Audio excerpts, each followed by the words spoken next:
हरे कृष्णा, राधे राधे। हम सभी साधक हनुमान जी की आत्मकथा श्रवण कर रहे हैं। भाग 18 गतांग से आगे। पता नहीं आज क्यों अयोध्या के उस उद्यान में भीड़ बढ़ती ही जा रही थी। संध्या का समय बीत चुका था, सूर्य अस्त हो गए थे। निशिनाथ उदित होकर समस्त जंगल को शीतलता प्रदान कर रहे थे, पर हनुमान जी अपनी आत्मकथा इतना डूबकर सुना रहे थे कि किसी को वहाँ समय का भान ही नहीं था। शत्रुघ्न कुमार देहभान भूलकर सुन रहे थे। महामंत्री सुमंत्र उस जगत में ही पहुँच गए थे। अपनी बात रखने की शैली या किसी घटना को सुनाने की शैली हनुमान जी की इतनी अद्भुत है कि कोई भी सुने तो उसे यही लगता है कि हम उसी जगत में पहुंच गए हैं। भरत भैया, तभी अशोक वाटिका में दशानन रावण आ गया। संग में मंदोदरी थी और अन्य दास दासियां भी थीं। हनुमान जी जब किसी घटना को सुनाते हैं तो उसकी धारा टूटने नहीं देते हैं और सुनाते समय स्वयं भी उतार चढ़ाव के साथ इस ढंग से उस चरित्र का वर्णन करते हैं कि सामने वालों को लगता है हम सुन नहीं रहे, देख रहे हैं।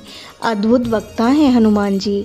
जैसे ही रावण को अपने समीप आते हुए माँ मैथिली ने देखा तो अपनी जंघा से अपने उदर को ढक लिया।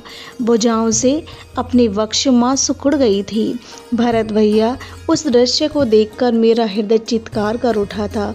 मुझे मेरे स्वामी की आज्ञा होती तो मैं अभी दशानन का सिर काटकर अपने पैरों से उस सिर को प्रभु श्री राम के चरणों में पहुंचा देता, पर माँ ने अपने दोनों घुटनों को अपनी भुजाओं से घेरा हुआ था।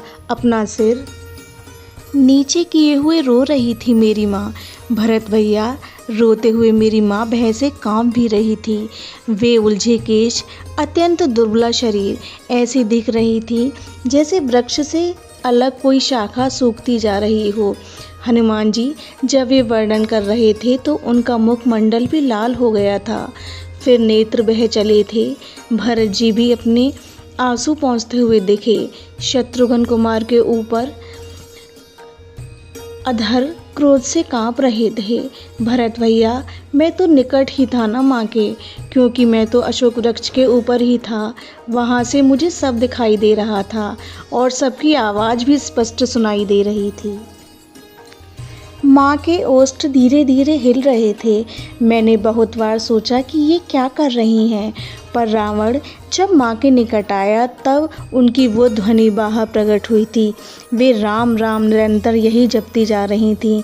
हे सुंदरी, मैंने तुम्हें जनकपुर के स्वयंवर में ही देखा था। तुम्हें याद हो या ना हो, पर मुझे तुम्हारा ये रूप सौंदर्य तुम्हें अपनी लंका की महारानी बनाने के लिए बाध्य करता रहता है। मैं क्या करूं? हे विश्व सुंदरी सीते, मैं गया था उस धनुष यज्ञ में, जनकपुर के धनुष यज्ञ में, जो तुम्हारे पिता जनक ने आयोजन किया था। बड़े बड़े राजा नहीं तोड़ पाए थे उस धनुष को। धनुष साधारण नहीं था, मेरे आराध्य का धनुष था, पर मैंने भी मूर्खता की। भला अपने इष्ट के आयुध को कोई तोड़ने का प्रयास करता है? ये मेरी भारी भूल थी और उसकी सज़ा मुझे दी मेरे इष्ट महादेव ने। धनुष उठाने की कोशिश करते समय धनुष में मेरी उंगली दब गई थी। आह, मैं कराह उठा था। सब राजाओं ने प्रयास किया पर किसी से धनुष नहीं उठा और मेरा दर्द बढ़ता जा रहा था। मेरी उंगली जो दबी हुई थी, तब राजा जनक ने आज्ञा देकर तुम्हें बुलाने के लिए कहा। तुम आई और तुमने आकर ऐसे उस धनुष को उठा लिया जैसे कोई बालक अपनी गेंद को उठा ले। उस समय मैंने तुम्हें देखा था। ओहो, कितना अद्भुत सौंदर्य! मेरे पास भी सुंदरता की कमी नहीं है सीते। देखो, ये मेरी महारानी है मंदोदरी, पर तुम्हारे आगे ये भी कुछ नहीं है। मैं उस समय लौट तो आया जनकपुर से अपने देश लंका में, पर तुम्हें भूल नहीं पाया था। बोलो, तुम जो कहोगी ये दशानन वही करेगा। ये मंदोदरी जैसों को मैं तुम्हारी दासी बना दूंगा। इस लंका के वैभव की तुम साम्राज्ञी बनोगी। बोलो बोलो हे सीते। भरत भैया,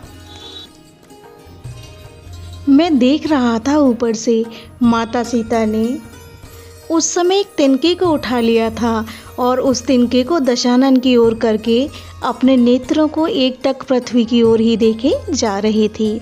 नहीं, ऐसे मत करो, एक बार मेरी ओर देखो, एक बार। रावण तड़प उठा था।